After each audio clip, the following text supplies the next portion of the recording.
Akwasi Adu-Poku, and I'm a research fellow with the Brew-Hammond Energy Centre, where I help in the coordination of a project called Climate Compatible Growth. So this is a project that seeks to support energy transitions and sustainable transport and mobility in the global south.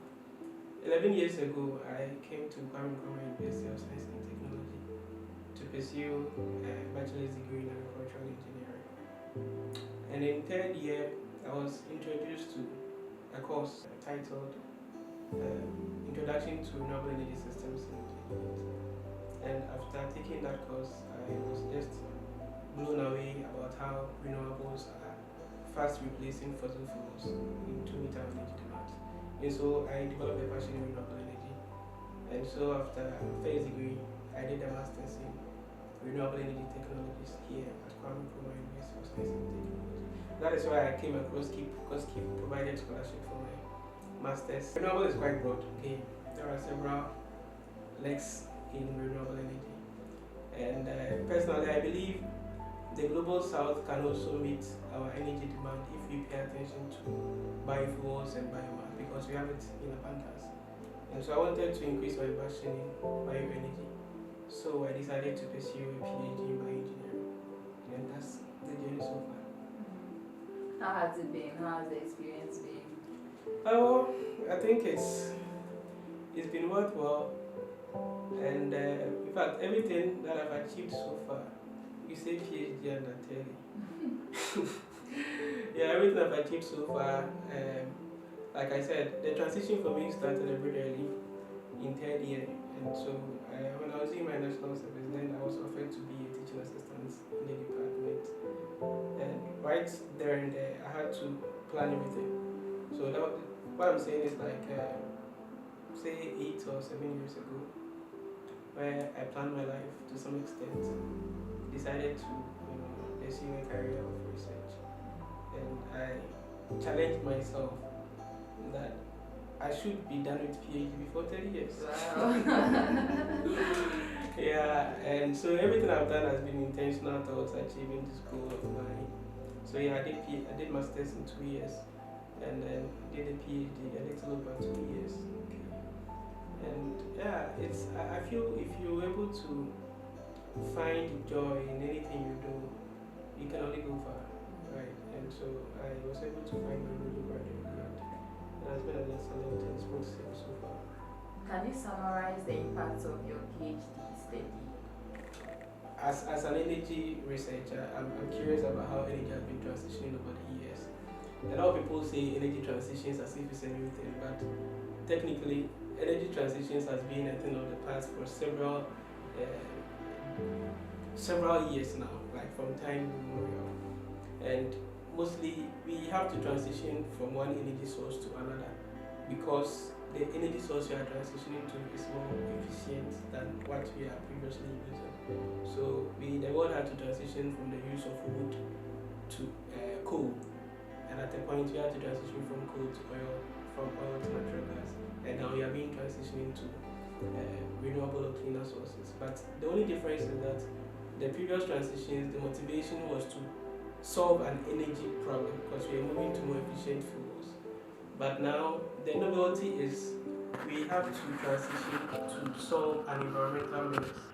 In natural balance, greenhouse gas or greenhouse effect actually supports life on the planet. Without greenhouse effect, this planet wouldn't be habitable. But the world was in a perfect balance, because as we are producing the natural system, that was also taking the carbon dioxide and other greenhouse gases to do other things, right? So an example I'll give you is the trade-off between animals and then plants. You see, animals, we take in oxygen, we give out carbon dioxide. At the same time, plants also taking carbon dioxide to synthesize their growth through photosynthesis. Right. So from my background, I felt so let me pay attention to how carbon can be offset in our part of the world. And there are systems already in place called a clean development mechanism, where now we are paying attention to how plants are also contributing to climate mitigation, because they synthesize their growth through the use of carbon dioxide. And there are several plant species on the planet. Each of them has different capacities to sequester carbon dioxide from the atmosphere. So another plant species which Ghana we are blessed with is bamboo. We have bamboo covers are possible, I think, for about 400,000 hectares of land in Ghana. Okay, and one particular bamboo species which is widespread in Ghana is Bambusa vulgaris. Okay, that's about 95% of the entire bamboo resource in Ghana, which is quite significant. This makes in West Africa, Ghana has the highest, bamboo resource stock, and even second to Ethiopia on the continent at large. So my curiosity was to find out how this plant is contributing to climate change. But from an energy background, I also wanted to find out how bamboo can also be used to meet our energy demands. Okay, we live on a continent where about 970 million people rely on, wood or charcoal to meet their cooking needs. Okay, so that's what I sought out to do. And to do that, I developed allometric models. Okay, so models that if you, measure some tree parameters you put in it, it's able to estimate the biomass of bamboo for you without having to cut it down to do the estimation. And once you're able to estimate the biomass, you can use it to quantify the bioenergy yield through the various bioenergy technologies. Yeah? And for the carbon, sequestration potential, it's quite significant. My results show that bamboo sequesters about 58 milligram carbon per hectare, which is quite significant. For trees, it's between 40 to 75. So if bamboo is like 60, it's in the greater majority. Okay. Now bamboo was even a plant which was previously neglected in clean development mechanism because biologically it's a grass. Okay, and so it was quite an interesting study. Nice. So what's next for you after PhD? Right. So my journey had already started, like I said, 8 or 7 years ago, and I'm still learning and growing, and I enjoy doing research.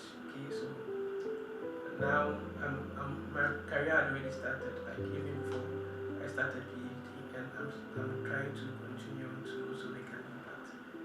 Yeah. Alright.